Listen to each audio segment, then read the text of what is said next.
¿Va a volver Angela Merkel a la política? Esto es lo que filtran algunos medios que la señalan como la posible mediadora entre la Unión Europea y los rusos con relación al conflicto ruso-ucraniano.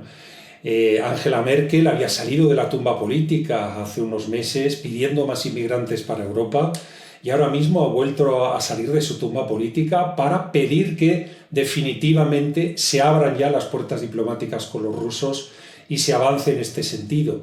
Ella, ante todos estos rumores, dice que ya no se postula para este puesto porque al no ostentar poder alguno real, pues no se vería con la suficiente fuerza de sentarse en una mesa de negociaciones con el gobierno ruso.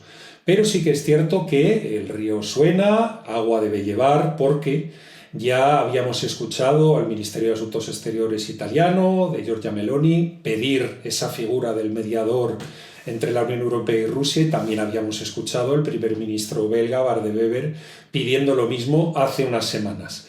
Rápido y pronto ha salido Federico Merz, el canciller alemán, a decir que esto no está en la mesa y que quién se ha inventado esto. Pero, señores, no es ni un medio, ni dos, ni tres que lo han mencionado, que Angela Merkel podría ser la persona que se fuera a hablar con su antiguo conocido, el señor Vladimir Putin, para tratar de limar asperezas entre los europeos y los rusos. Cuando ahora mismo en el conflicto ruso-ucraniano casi podríamos llegar a aportar el criterio de que los drones ucranianos han conseguido hacerle más daño a Rusia de lo que han conseguido las sanciones de la Unión Europea durante 4 años. Esto es importante mencionarlo. Pero la cuestión de los drones están cobrando una serie de víctimas en lo político. Y es que este sobrevuelo de drones ucranianos para atacar a Rusia sobre las repúblicas bálticas pues está teniendo un efecto turbulento en la política báltica. Ahora mismo los estonios, en fin, están enfadadísimos. Los lituanos han dado orden de derribar todo dron, venga de quien venga, que sobrevuele el espacio aéreo lituano, y en Letonia ha llegado a caer el gobierno. O sea, imagínense qué situación de tensión hay ahora mismo en las repúblicas bálticas con esta cuestión. Ahí se lo dejo, turbulencias en la política báltica debido a el sobrevuelo de drones ucranianos, que no rusos, caminito de Rusia, evidentemente, para atacar a los rusos.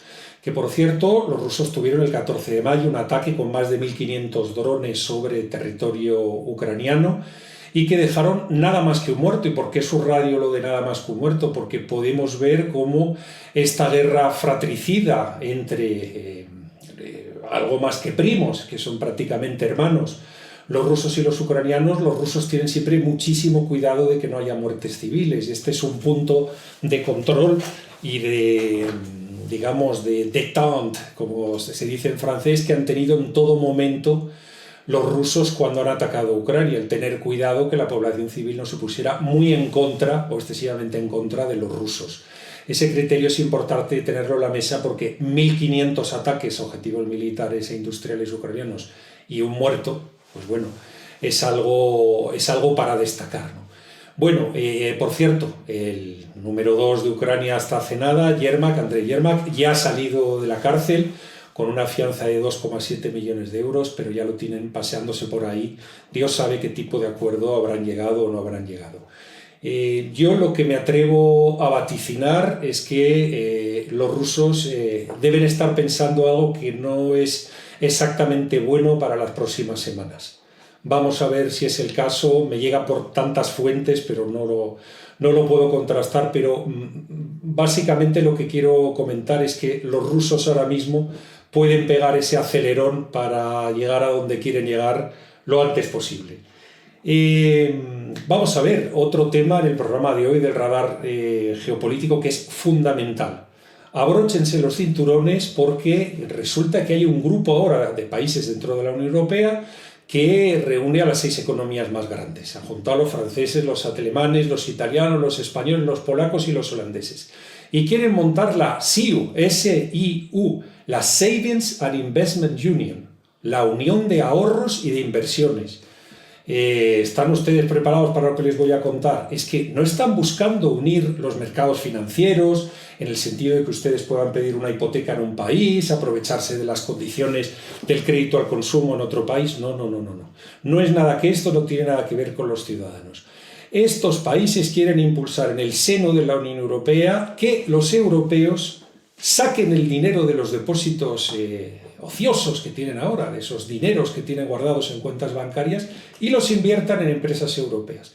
Este grupo dice que es intolerable que la ciudadanía europea tenga 11.000 millones de euros en depósitos que no están siendo invertidos, y ya se mencionaba en su momento la gran diferencia que hay con los norteamericanos, que siempre ponen el dinero en movimiento. Aparte de intentar rascar el bolsillo de los europeos, pues bueno, se quiere incrementar la transparencia de la gran banca de inversión, que se dice que se canaliza de una manera muy opaca hacia Londres, donde la gente invierte lo que no tiene que invertir, etcétera, etcétera. Y se ha llegado, aquí digamos le pongo el lacito al regalo, se ha llegado a plantear la idea de nombrar una policía financiera para toda la Unión Europea que vigile cómo están las cuentas bancarias en la Unión Europea, quién tiene qué, dónde lo tiene, etcétera, etcétera. Pero, insisto, lo preocupante de esto no es que se esté buscando, en fin, una libre circulación, no diré de capitales, que eso ya se puede, sino una libre circulación de ofertas de capital para que ustedes puedan pedir una hipoteca aquí y allá, como les decía antes. No, no. Estamos hablando más bien de asegurar que los depósitos no se quedan tan ociosos y se invierten en lo que le digan a ustedes los políticos, que hay una policía financiera controlando donde tiene la gente el dinero, y evitando que el dinero salga de la Unión Europea a través de, en fin, pues todo este tipo de grandes compañías de inversión que al final hacen así y se lo llevan para Londres, que es una villa y corte donde, en fin, el dinero tiene menos controles que hay en otros países europeos. Por supuesto, esto ni tiene contentos a los irlandeses, ni tiene contentos a los luxemburgueses, que ni han sido invitados a este grupo del E6, y evidentemente pues a ellos tienen una cierta laxitud que les interesa desde hace muchos años para poder atraer, ¿no?, capitales y ahorro y fondos y demás, ¿no? Ahí le dejo esta idea de la SIU, la Savings and Investment Union, que es algo de lo que seguiremos escuchando y mucho en los tiempos venideros. Me he encontrado también con la apertura por parte de la Fiscalía de Suecia, de la Fiscalía General Sueca, de un procedimiento criminal contra lo que fue el niño bonito, el niño más bonito del Pacto Verde por parte de la Unión Europea, que fue la compañía Northvolt, una compañía para el reciclaje, la reutilización de las baterías de coches eléctricos, y que recibió dineros. He investigado un poco porque se me había quedado en la cabeza algo así como que habían invertido unos 2.000 millones de euros y que esto se había vendido a un fondo norteamericano fundamentalmente interesado en cuestiones de inmobiliario y no tan interesado en cuestiones de industriales o de reciclaje, y en definitiva perdiendo todo el dinero, porque creo que se vendió por 600 millones de euros, los terrenos, las plantas y demás. Pero bueno, es que me he puesto a rascar, y es que, digo, ¿y por qué se enfadan los suecos con los directivos, ¿no? Parece ser que la empresa estaba ya en quiebra técnica alrededor de la mitad del año 2024, y no solicitaron el concurso de acreedores hasta el mes de noviembre de ese año. Y digo, bueno, ¿y eso qué tiene que ver? Bueno, pues estarán fastidiando a una serie de inversores privados. Esos inversores privados pues tendrían que personarse en la Fiscalía en Suecia y decir, oiga, me han perjudicado, hagan ustedes algo. No, pues parece que no, parece que es el Estado sueco. Y digo, bueno, ¿y qué es lo que está pasando aquí? Bueno, había préstamos del Banco Europeo de Inversiones, 1.000 millones de euros. No sé cuántas subvenciones de la Unión Europea, que creo recordar la última vez que mire la cifra, 400, 500 millones de euros. Suecia, el gobierno sueco, 1.200 millones de euros. Los fondos de pensiones suecos, 900 millones de euros. Los fondos de pensiones daneses, 308 millones de euros. El gobierno alemán, 600 millones de euros, etcétera, etcétera, etcétera. Estamos hablando de un tinglado de miles y miles y miles de millones de euros. Ni he seguido mirando.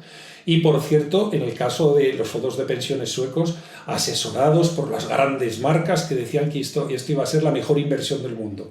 Puedo mencionar los nombres porque es público: Morgan Stanley, Goldman Sachs, etcétera, etcétera, que lo vieron clarísimo, ¿no? Vieron clarísimo que todos los fabricantes de coches les iban a dar todas las baterías defectuosas y que se fueran a retirar a nada más esta fábrica impulsada por el gobierno sueco y por el gobierno alemán. Pues bueno, ahora mismo se abre un caso criminal, un caso por la vía penal contra los antiguos directivos y bueno, yo creo que ya hemos abundado cómo el Partido Popular Europeo se ha ido cargando poco a poco el Pacto Verde Europeo, lo ha hecho con cuidado porque necesitaba el apoyo de socialistas, liberales e incluso verdes para conseguir que Ursula von der Leyen saliera aprobada, ungida como presidente de la Comisión Europea, pero hay un trabajo soterrado, ordenado evidentemente por la industria alemana, de cargarse esto.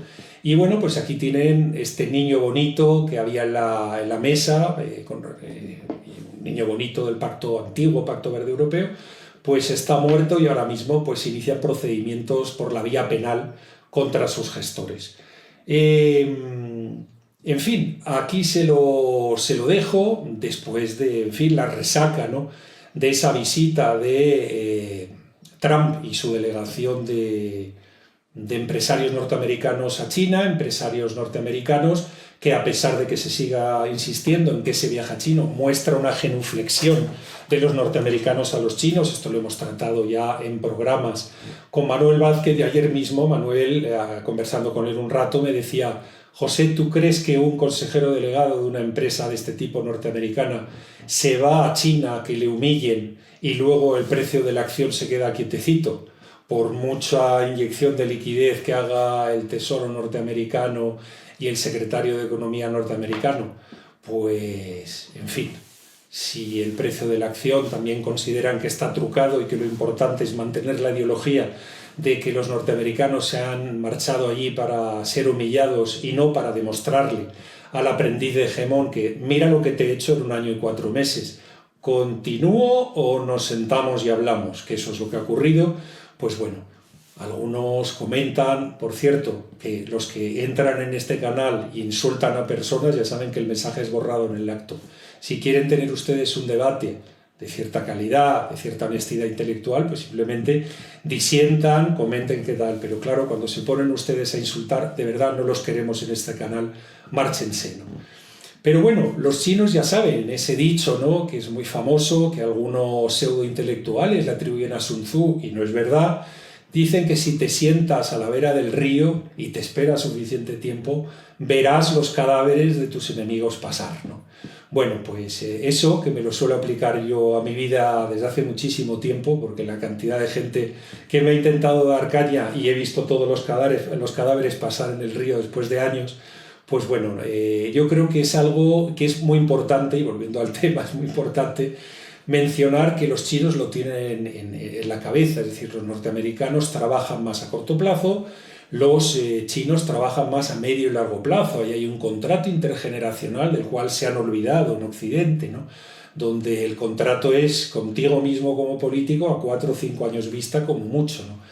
Los chinos pues saben trabajar a largo plazo, es lo que tienen, en fin, las autocracias, ¿no?, y las oligarquías, que saben que no tienen la presión electoral y que se van a sobrevivir a sí mismas, pero en fin, esto está bien hincado, bien sustentado por una tradición milenaria, filosófica, social, política, es decir, no es algo que se le haya ocurrido al Partido Comunista Chino, pero que le viene muy bien a los chinos, ¿no?, evidentemente. Pero, en fin, ellos han visto cómo los occidentales han hablado de liberalización, de globalización, de que no hace falta la industrialización, virtudes con lo verde, virtudes con conflictos internacionales, cohesión social hecha añicos. Todo esto lo van viendo pasar los chinos, y los chinos se quedarán allí quietos mirando, diciendo nosotros a lo nuestro, ¿no? Este es un factor que no habíamos introducido en análisis anteriores, es decir, la cuestión del tiempo. Ellos trabajan con tiempos más largos. Eso pues es muy interesante a la hora del análisis del choque entre las placas tectónicas de la geopolítica. Y por cierto, que no se nos olvide la recomendación musical del día. Hoy les traigo a la mesa una banda neozelandesa, The Beths, una banda liderada por una mujer, Elizabeth Stokes, y que tienen un directo bastante potente. De verdad, si pueden ver en YouTube vídeos de ella cantando la canción que les voy a recomendar, pues de verdad disfrútenlo, porque tiene una capacidad de cantar, de tocar la guitarra al mismo tiempo, pues muy interesante. Y la canción que le recomiendo es Mother Pray for Me, es una balada en su último álbum que dice, Madre, reza por mí, es muy bonita, por lo menos en mi opinión, tiene ahí una progresión de acordes muy interesante, pero sobre todo, si lo ven como música menor, este indie que muchos califican de indie menor, vayan y vean a esta mujer en directo con un micrófono y con una guitarra en la mano. Que muchos de los grandes artistas que en el mundo son y que las visualizaciones traen, son incapaces o serían incapaces de hacer algo como lo que hace esta mujer tranquilamente con su guitarra y con su voz. Espero que les guste. Otro abrazo.